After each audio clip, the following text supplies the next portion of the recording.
Good evening. I'm David Spencer, and I'm the Director of Marketing and Public Relations at 9-Star Connect. And with me tonight is Jeff Conley, who is the Vice President of Engineering at 9-Star. And tonight is our town hall on construction. It's spring, and it's that time of the year again at 9-Star where all of our products and service lines are going out and laying out new water and sewer lines, electric lines, and obviously installing communication services. So it's an extremely busy time of the year for us.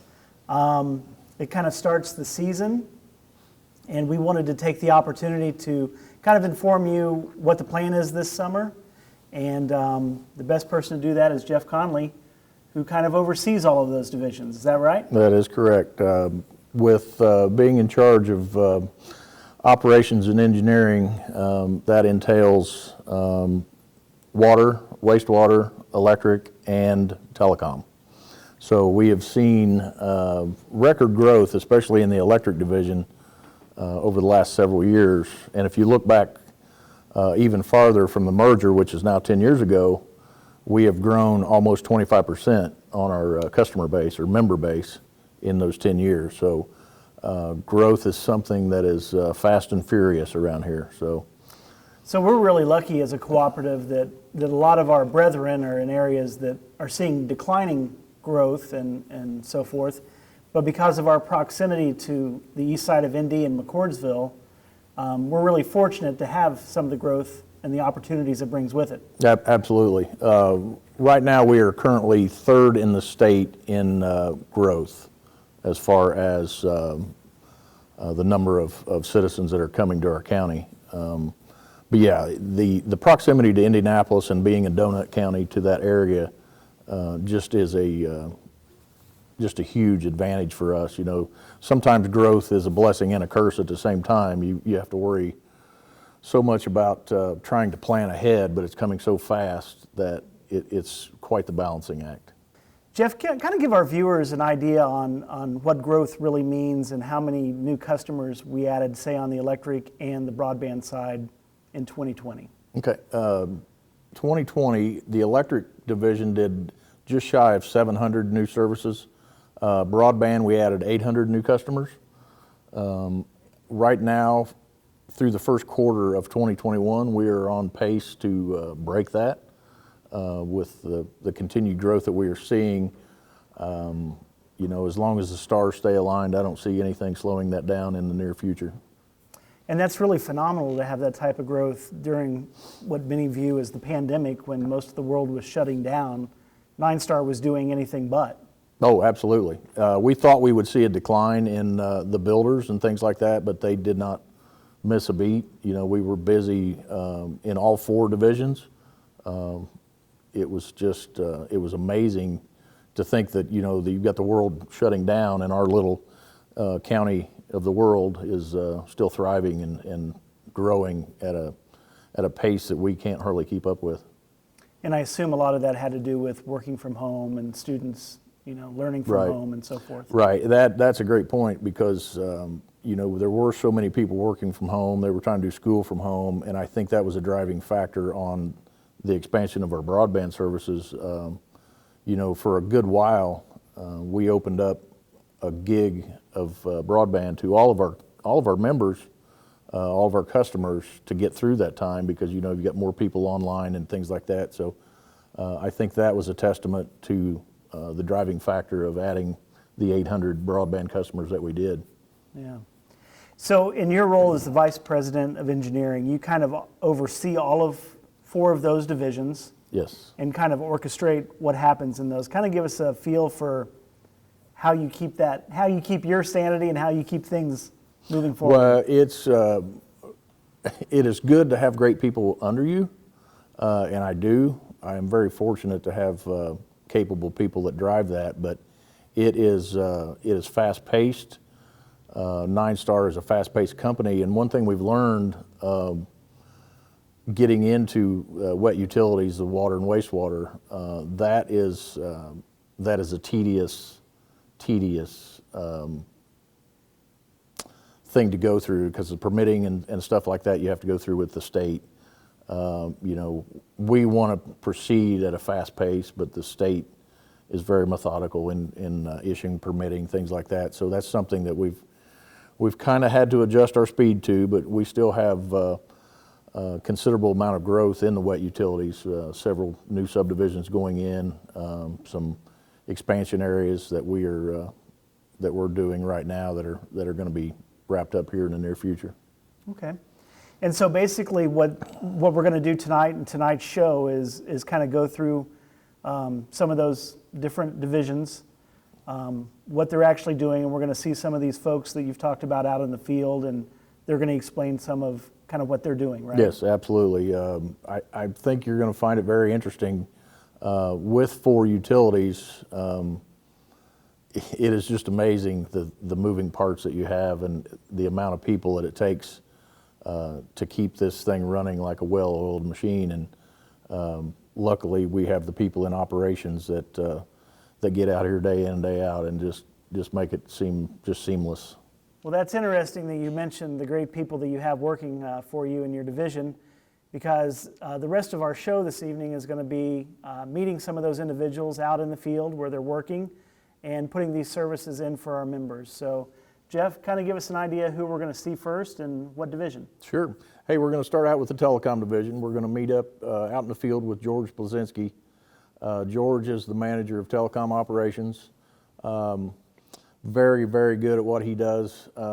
He's going to give a little background on the service we offer, fiber to the home.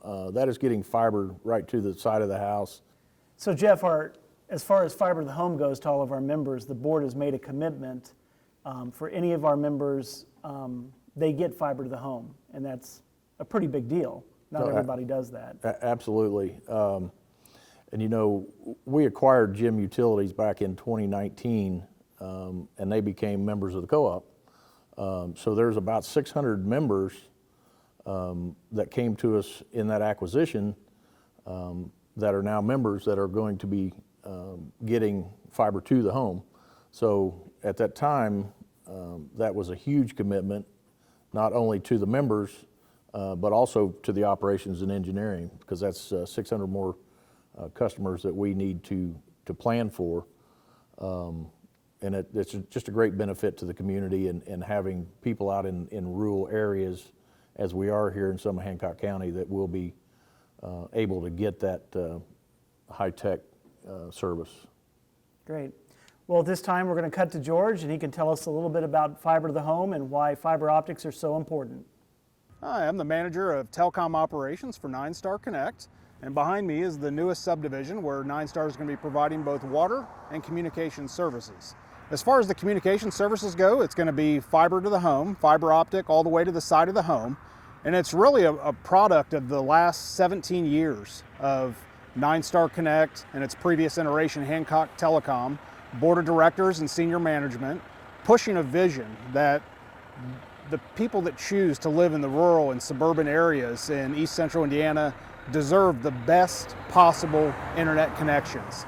So all these homes, what started 17 years ago, continuing on today, all these homes will receive fiber to the home services.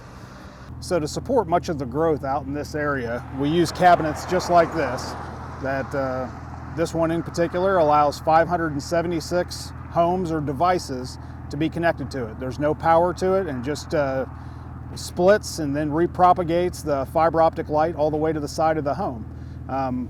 Beyond being communications out here and giving these residents an option in their communication services, the universality of fiber optic cable and its properties for communication transmission really is the engine that powers the smart utility initiatives that we undertake for our electric and our water and sewer utilities as well. So what you working on, Nick? I am working on splicing a distribution cabinet for a subdivision. So what step are you on right now? Currently I am prepping the fibers to put them in the tray, and then I'll get them measured out so that when I splice them, everything will wrap into the tray nice and neat. I noticed a minute ago you were cleaning some stuff off there. What's the stuff on the fiber itself? So there's a gel on the fiber inside the tubes that keeps the fiber protected from water, and I was cleaning that off with alcohol. So Nick, what size fibers you're working with? This cabinet that I'm splicing right now is a 576 fiber cabinet. And it usually takes about an hour and a half to 2 hours to splice 72 fibers. So looking at a substantial time investment putting all this together. Yep. So in each one of those tubes, how many strands are there? In each tube there's 12 fibers. Unless you count this one, then there's 72 fibers. So potentially 12 customers for every time you slid that up there. We'll be feeding 12 customers off that in the future. Yep. Thanks to George for showing us the work that he and his crews are doing to get fiber optics and fiber to the home technology to all of our members. Obviously, the speeds that they get are some of the fastest around, and our members are really fortunate to benefit from those fiber optics. But our work is not just with residential. I understand we also put the same fiber optics in for businesses. Yeah, absolutely. And you'll see in this next clip, I went out and met up with our construction crew and our INR techs, which are the install and repair crew. They were working together to get a volleyball academy warehouse in the Mount Comfort area brought into service. It was pretty challenging for both, being the warehouses are fairly big and the ceiling heights and things like that. But stick with us. You'll see the challenges that they had to face, and I know that we'll get this knocked out like we do everything else. We are out here at Rev Volleyball Academy out in Mount Comfort area. I'm out here with the construction crew and the install crew. We're going to bring this big warehouse, looks like a big volleyball facility where they play indoor volleyball. We're going to bring them into service, but I wanted you guys to kind of hear from the powers that are installing this on actually what we're doing. So I'm going to talk to Nick Schildemeyer. He is the outside plant construction guy, so we're going to see what his role is, and then we'll switch over and talk to Jeremy Couch about the install side of it. So Nick, can you tell us a little bit what you're doing to get this business up and running on the install side, or the construction side? Yep, so we have currently a conduit running through this entire building, and it's got 7 smaller conduits inside of it. So we intercepted the conduit up here and ran a duct down and mounted our equipment up on this board up here. We put it up kind of high so the volleyballs don't hopefully get to it. And we will be splicing the fiber up in there. And once we splice the fiber, we'll verify that we have light in there, and then we'll turn it over to Jeremy to get the Wi-Fi installed. Nice. So how long does it take to get the fiber blown that you're going to be splicing? Is that something that takes some time, or? It'll probably take about 2 minutes to get the fiber in, and then maybe 20 minutes for us to get it spliced and ready to go. Awesome. Fairly quick process then. Yep. So, yep. Good deal. All right. Thank you. Hey, we're gonna transition over here to Jeremy. He's the INR technician. INR is install and repair. Jeremy does a lot of our business installs. So Jeremy, as far as the install portion, following up on what Nick said, how does that affect what you do, and what is the process for getting Wi-Fi into this building? Well, once he gets me my light, I'll install a ONT inside that clamshell up there with a power supply, and once everything is up and support verifies that they can see my equipment, then I'll install a wireless router. Then on either end there's a wireless access point that we will connect to them to try to get them wireless throughout the whole building. Awesome. Now, you mentioned support being able to see the equipment, so that is something that we communicate back and forth through the fiber as well to communicate with them. So yes, they can actually see our device, the ONT in there that's providing the service, and they can see the numbers and how it works and if it's working properly. Then with our managed Wi-Fi service, they can actually see into the wireless router side of things and see the different equipment on either end, which helps with problems. If they're having problems with Wi-Fi, they can see if there's a device on there that's causing them problems or not. They can tell them to disconnect it. They can change the name. They can change the password. They can do all that kind of stuff remotely. Perfect. Now, how long will, once Nick turns this over to you, how long will your install take? It'll take a little longer than 20 minutes. I'll have to get the service going. It'll probably roughly about an hour. Okay. Okay.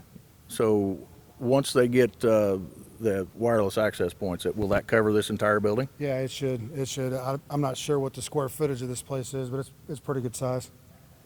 Good deal. Well, there you have it. A business install underway. So we're going to get out of their way and let them finish up, and we'll catch you guys on the next job we show up on.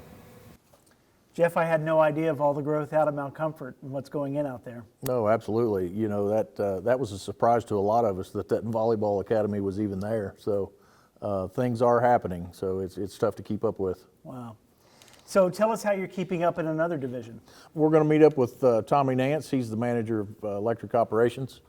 Tommy's going to be out at one of the subdivisions that the electric division is working on. Currently, we have approximately 14 active subdivisions going right now. Wow. So there's a lot going on in that area.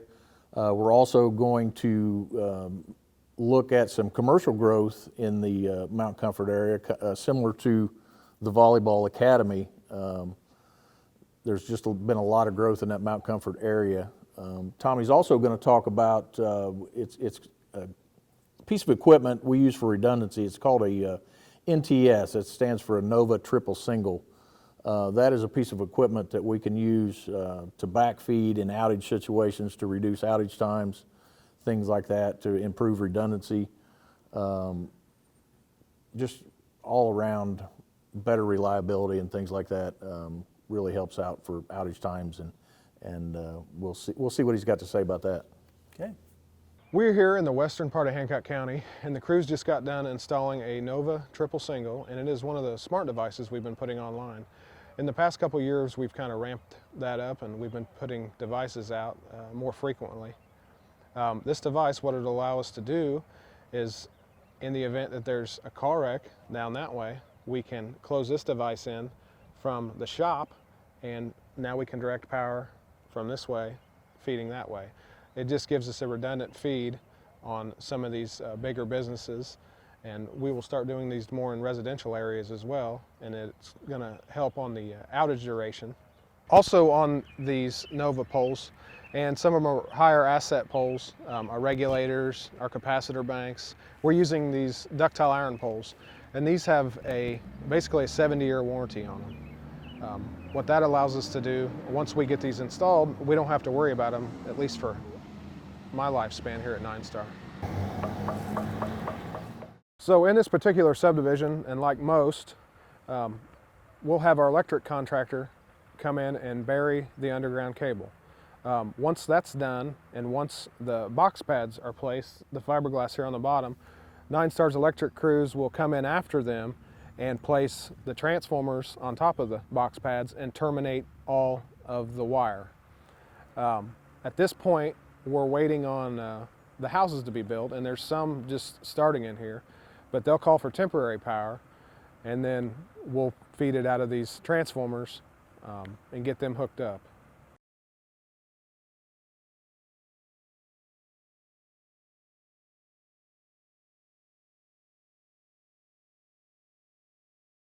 Along with the residential load we have comes commercial, and we're in western part of Hancock County, and they're adding this 880,000 square foot building out here, and currently it's only going to have one tenant in it. Again, we have to figure out how we're going to serve this building and meet the requirements that they're asking for. So that's a feat for engineering sometimes, but we'll get it done. So trying to keep up with the demands of all this new housing we have to hire additional crews, contracting crews, to come help with some of this.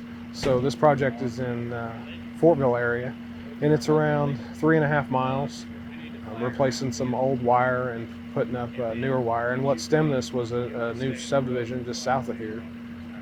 Needed 3-phase power, and we only had single phase. So we had to redo some things, and we brought all new 3-phase up here. And I will show you guys the existing wire that came down is this old 6A copper. You can see how small that is. Now we're replacing it with this 556 ACSR, and that's aluminum conductor, steel reinforced is what that stands for. And you can see compared to my thumb how thick that is, and that's going to be able to take anything we throw at it and more. So we'll be well prepared up in this area for the additional housing developments that are on the horizon for up here. Jeff, it looked like some people were out there working with our guys that didn't look like our guys. What's that all about? Yeah, absolutely. You know, with the pace of growth that we're facing, we do have to use contractors, whether it be telecom, whether it be electric, whether it be water and wastewater. We just don't have the manpower to keep up with the growth that we have, so we have to utilize outside contractors to keep us on pace and keep things moving in the direction we want to go. And usually most of those contractors have sufficient markings that they're with 9-Star. Yes, yeah, they will have their logo. The contractor you just saw is Electricom. They're out of Paola, Indiana. But any contractor that we have, we will give them 9-Star Connect magnets to put on their vehicles. So there is some identification. You know, we'll put things out in social media. Our marketing department does a great job putting out things that crews working in certain areas and things like that. So yeah, we do utilize a lot of outside help, and it definitely helps us keep up. Jeff, can you give us an idea of kind of what the homeowner sees when they're hooked up with fiber to the home, or what that last step is once we get it to their residence, what takes place? Right, absolutely. You know, in these, especially underground subdivisions, which mainly that is our preferred method, and it's not that we don't have overhead fiber, but in these subdivisions, you'll see handholds where the drops and things will feed out of, and you'll see in this next clip a couple guys out, you know, demonstrating what it takes in the handhold to splice the fiber, as well as the equipment that goes on the side of the house. We call it a clamshell. It's like a 12-inch by 12-inch box. We have equipment go in. That would be the final destination of the fiber termination before it ties into the equipment that goes into the house. So you'll see that in this clip coming up. So right now, we're out here in McCord Point, just outside of Fortville, and we have a member that's moving in to this house right here. Oh, I'm sorry, this house right here. And so basically, what we got to get their internet service going is their fiber drop comes in this duct right here,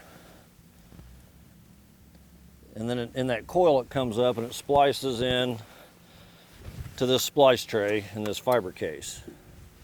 And this is our 72 fiber coming in, and there's the fiber count for this particular handhole.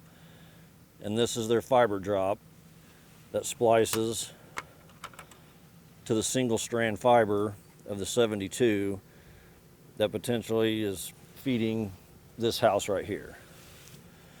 So Jordan, our fiber tech, he has already spliced this, put it in the case and got it all spliced up and ready to go. So the next step is he's going to come over here, put a riser on, mount the nid, and splice the drop to a pigtail and verify with our support center that we have light from the cabinet and verify what PON it's on. And then that'll have it ready for our multimedia techs to come out and do the install. So as we talked about, the fiber drop that came from the handhole over there into the case comes in through this conduit, and our contractor just coils it up on the side of the house here until we get out to splice it. And inside this fiber drop, there's 6 fibers. So what Jordan's going to do now is he's going to mount our nid, which houses the fiber and protects it, and gets it spliced for our multimedia techs, like I said, to complete the install on the scheduled date with the customer. This is the inside cabling that the multimedia techs will use, and this runs in the house, and one of these lines will be used for their internet, and the other line could be used for video or things of that nature. What we run into sometimes is this conduit. We always like to put the NID over the inside cabling so they don't have to run the inside cabling over to our NID. So sometimes the conduit's not long enough, so we're going to add a piece on, and this conduit is to protect this fiber and for pathway, and then we'll bring this over and sweep it up.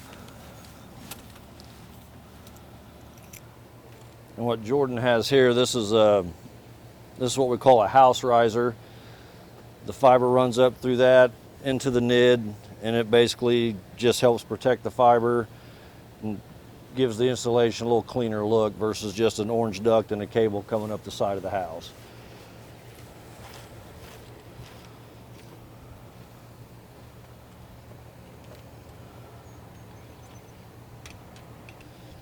And right here what Jordan's doing is he's hooking up a ground wire.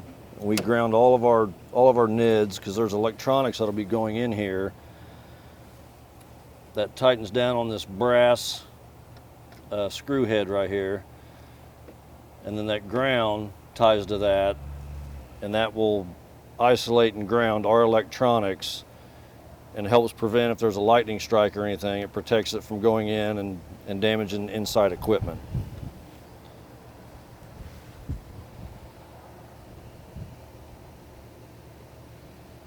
This white line, or this white wire you see, is what we call a tracer wire that our locators can come out and they can hook onto this, and they can locate our buried fiber over to the handhole.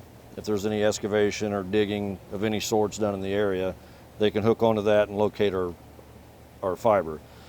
This blue one, this is the buffer tube, and inside this buffer tube it has six individual strands of fiber in it. So each house that we have that has a 6 fiber going to it actually has 6 fibers, but only 1 fiber will be used, the one that was terminated in the handhole. So what Jordan's going to do, he's going to actually open this up and expose the 6 wires, or the 6 fibers, I'm sorry, and then splice it to this pigtail. And then this end of the pigtail plugs into the electronics that the installer puts in that actually sends the service and everything they need inside the house. So now that Jordan's got the NID hung, the fiber opened up, he's ready to start prepping the fiber to splice. So he's getting his fiber splicer ready and all the materials he needs to complete that. And what actually makes the splice, Jordan, inside there? These two metal electrodes that look like the tips of pins or nails. Those are 2 electrodes that are going to use electricity to weld these 2 pieces of glass together. Also, when you close your splicer, it gives you an up-close look at your fiber. So if your fiber's ends were dirty, or if your cleave was not at a perfect angle, it would tell you. So now the splicer's splicing, so it's welding these 2 pieces of glass together. After it does that, it does a check, which tells me that my signal loss is 0.03, which is within range. So now what it did was it shot light between that weld, that splice, and it's telling me that the splice is good.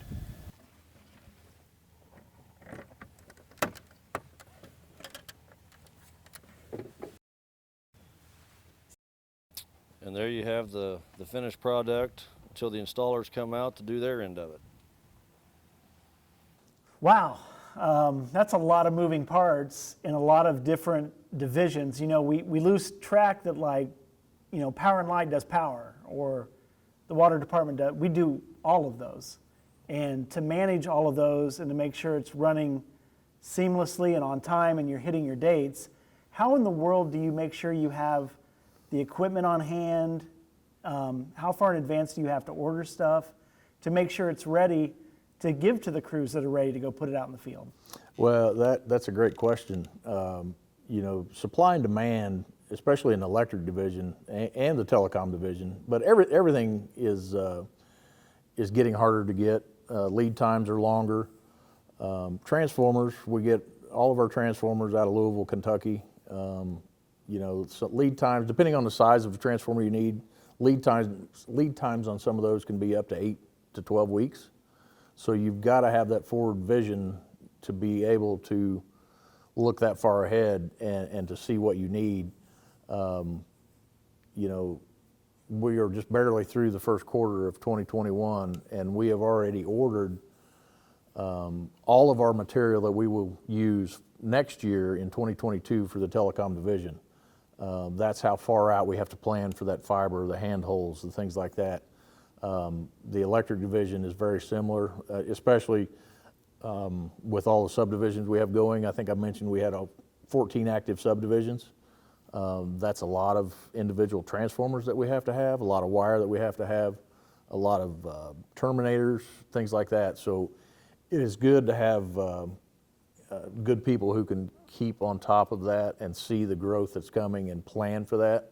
You'll see in this next clip what it takes just to keep one division supplied of material. Jeremy Pike, he's our purchasing coordinator for our electric division. So he's going to explain kind of his role and what it takes to keep all the material on the shelf. I'm here with Jeremy Pike. He is our electric purchasing coordinator, and he's going to be telling you guys a little bit about the constraints and problems we're facing, and not just us, all electric utilities in getting material. So, Jeremy? Here in the warehouse, we keep all of the necessary equipment that helps keep all of the assemblies put together out on the job site. One of the biggest problems we had during the pandemic was when all of the factories started shutting down. Once that happened, that really started putting a longer time frame on everything getting delivered to us. Although our essential jobs never stopped, a lot of the companies and a lot of the factories that built our necessary hardware stopped delivering and stopped having their employees come in. At that time, we started to have to really focus on how far out we were going to start planning these orders. Talking to a lot of my manufacturers at this time, there's a lot of them that are out between July and August at this time before they'll see deliveries. Some transformers can take up to 32 weeks to get at time of delivery. It used to be, you know, a few weeks to now is a big jump on how long it used to be before we'd actually get our material. A lot of the problems we come to see is the hardware that takes something like our cross arms and puts them to the poles, or wire and all of our transformers used to be something that we could get within a few weeks. The galvanizing processes or the assembly at the plant itself to actual delivery has had a problem with enough manpower since factories started opening again to get us those parts and pieces. Jeremy, on top of all the constraints we're having with getting material in, we're also facing challenges with poles. Can you explain a little bit of that too? One of the biggest challenges we found about a year ago, we were let notice that the type of pole we currently use, which is called a penta pole, will no longer be manufactured. A penta is a treatment process that they apply to the poles that we currently set that keeps them from rotting, and it also keeps them for the life expectancy to be as far out as it's ever been. Unfortunately, due to some EPA restrictions, they've no longer allowed that process to be available. As a matter of fact, at the end of this year, we will no longer be able to buy the type of poles that we've used for years. The manufacturers have started coming out with several different processes. There are other pole choices and manufacturers we could use, but not only does the treatment affect its life expectancy, but it's also a lot to do with how easy it is to climb. Whenever our linemen are out and they have to get into an area where a truck isn't available to get into, they have to use their gaffs and climb the pole, to whether they're assembling a new pole or they're fixing something in the middle of the night during damage, or if a pole were to get hit by a car, they'll have to go out and replace it. With all of these new regulations and these poles not being available, we're having to outsource to find out what poles work best for us in our environment. So we're having to start looking to different manufacturers and different treatment processes to decide what works best for us. Here's another item that's very important to what we do here: copper wire. This bare wire here is very essential to the assemblies that we put out every day. In the last year, the pricing of copper wire has been extremely volatile. Since the last 2 years, it's probably increased over $2 a foot. This is something that we use every day, but is becoming more and more of a problem due to manufacturing problems to get. At times, they had to shut down certain factories during the pandemic. Unfortunately, now that people are up and running again, now it's a manufacturing problem where everyone was off is now trying to pick up for lost time. And then also people like us that never shut down have always needed this. The issue now is getting the manpower to get the amount of stock back to the people that need it in a timely fashion. So my understanding is you got out in the field and got a little dirty this week. Well, that's one way to put it. You know, I don't get out in the field very often. It's good to go out and see just how much growth happens. You know, if you're not out every day seeing it, it's amazing the things that pop up when you haven't been out of the office for a while. Yeah, to your point, we just built a new water tower out in Mount Comfort Road, and I-70. You know, a lot of people have never been inside of a water tower or seen inside of a water tower. So we went out and I did a kind of a water tower 101, if you will, for the members, and kind of explained the workings of it, and interesting clip. So let's take a look. Okay. We are out here at Gateway Crossing, 600 West I-70, at our water tower. Something that many people probably don't get a chance to see inside of the water tower. You know, thinking a water tower with a structure similar to this one, you would think is full of water, but in fact there's a lot of moving parts on the inside of the operations of the water tower itself. The center here, this is where the water actually goes up into the bowl. So the water goes straight up. If we go over here, if the bowl should happen to get too full, the line coming down this side is actually the overflow or the drain for the bowl.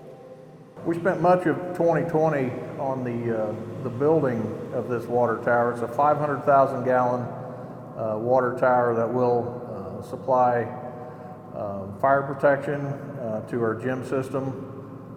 Added this 500,000 to the existing 100,000 that we currently have. So this will increase the fire protection for this area, as well as provide commercial service to new developments, things like that. Well, I think it's good with your leadership that you get out there and see things on the ground and take part in it. So thank you for that. I think that's a good segue into the rest of what we're doing with water and wastewater. Right, absolutely. Hey, we're going to meet up with Alan Martin out in the field. He's at our gym water plant. Alan is he's the manager of water and wastewater utilities. He's going to talk a little bit about water pits, the meters. The water pit is where the meter is actually held that measures the water to the residents' homes. He's going to show you an above ground look and what it looks like when the meter is installed. He's going to give you the inner workings of the water plant, as well as go through our wastewater plants, some of the locations, things like that. So let's flip it over to Alan and see what he's got to talk about. Hello, my name is Alan Martin. I'm the manager of water and wastewater utilities here at 9-Star Connect. I've been with the company for about 8 years now, and have been working with the water and wastewater division shortly after we got started back in 2016.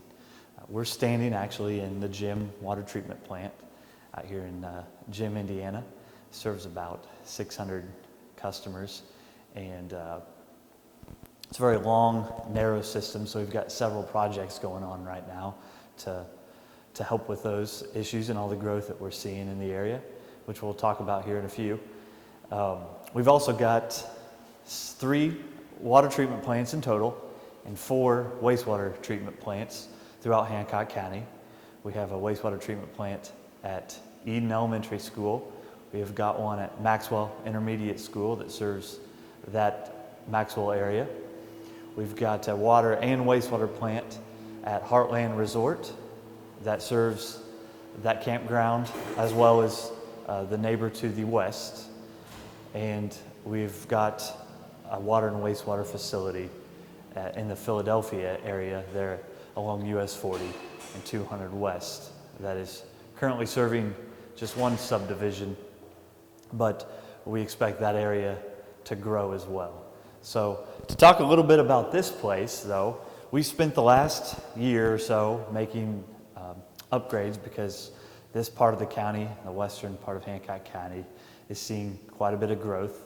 In fact, we expect our system to grow about 50% over the next 2 years.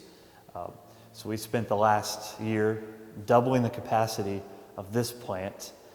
It was currently it's able to produce just under 1 million gallons a day. Before it was only capable of about half that. And we also built a new 500,000 gallon storage tank, and that multiplied our storage capacity 5 times. So we definitely have a lot more storage in the air, and we have a lot more capacity underground to make sure that we meet the growth that we're seeing and going to see throughout the next couple of years. So to go into a little higher level detail of what this plant actually does, like I said, it is our largest water treatment plant and it produces just under 1 million gallons a day. So essentially it starts outside. We've got 2 wells. It's always just one well pumping at a time and they alternate. So then it pumps the water into these 2 12-foot round filter tanks. So there are 2 of them. And so essentially what happens is the raw water from the wells come in. Everything above this red line is raw water. This is where the filter media starts. And then all that water gets filtered through that filter media. It's removing the impurities such as iron and manganese. And then at that point, it comes out, goes through these 2 actuating valves, which essentially just make sure that the 2 filtering tanks stay balanced. And then gets pumped out to the system by these high service pumps. Again, just like the wells, it's one pump at a time, and these are capable of moving a little over 600 gallons a minute. At that point, it's pumped out to the distribution system. It fills the towers back up to their designated high levels, and we only run this plant at night, and it's able to run off of the 2 towers all day long, which is why we really liked having that second tower. Whereas before, when we just had the small tower, this plant would run about every 4 hours. It is pretty much automated. Everything turns on and off by itself. We do run the plant every day, even on the weekends, because we have to test for things in the system, such as chlorine, iron, stuff like that, to make sure that the water is safe for consumption. So what we have here is our meter pit. You probably just noticed the little round circle in your front yard, and this is actually what's below ground. So inside of this is a double. So there's 2 setters, one going to each house on each side of the meter pit. They all come prefabricated. So basically the contractor that's installing it just has to come up, install their pipe that's going from our service main up to the house on the other side, compression fitting, and it's good to go. So you don't have any issues, don't have leaks, and it just makes it really easy for us to maintain the meters that are inside of these pits. And then we'll actually go and take a look at a meter here in a few. What we got here is a pit that's already in the ground, and so I'll go ahead and show you kind of what that looks like with the meter installed and explain what we got going on with it. So that's the meter. It does have a register on it. It just captures the usage. This, as you can see, this particular location is using water currently, and it does register down to the 100th gallon. So they're very accurate. We have been, over the past year and a half, we have been switching out to this newer metering infrastructure. It allows us to capture usage remotely. That's AMI, Advanced Metering Infrastructure, through this antenna here. And it just reports hourly consumption data back to our office. And allows us to capture those reads without having to send a truck out to get those reads once a month. And the other thing that helps with is it helps us troubleshoot potential issues with the customer, since we're capturing that data hourly rather than just having that one monthly snapshot, we can better drill down to where a potential leak or issue occurred, and if it's resolved. The other reason why we switch out to newer metering infrastructure is because when a meter gets older, it slows down, and so that unregistered water loss basically just contributes to our overall costs. So the lower that we can keep that number, the lower that we can keep our water rates, and better benefits the member. So that pretty much wraps up everything that we've got going on. Just like I said, trying to keep up with the growth. And if you have any questions about availability of water and wastewater, just give our office a call and I'd be happy to talk to you about that. Thank you. Well, Jeff, that's an awful lot, and I hope our members learned a little bit more about the process and what we're doing in all of our divisions and where we're out doing it. Sounds like it's going to be a very busy spring and summer at 9-Star, and it doesn't look like we're going to be taking our foot off the gas anytime soon. I'm sure, and you might want to say something to it, but now that you know what we're doing out in the community, please be patient with some of the construction we're doing, and be on the lookout for our crews and our contractors as they're putting in all these great services throughout the county that are going to make Hancock County and around the area a great place to live. Yeah, absolutely. We're here for the members of our co-op. Without you guys, we wouldn't be here. We wouldn't be employed. We just want to bring a better quality of life and a better product to your house and to your life, hopefully. So, yeah, thanks for joining us. Yeah, thank you, Jeff. Thanks.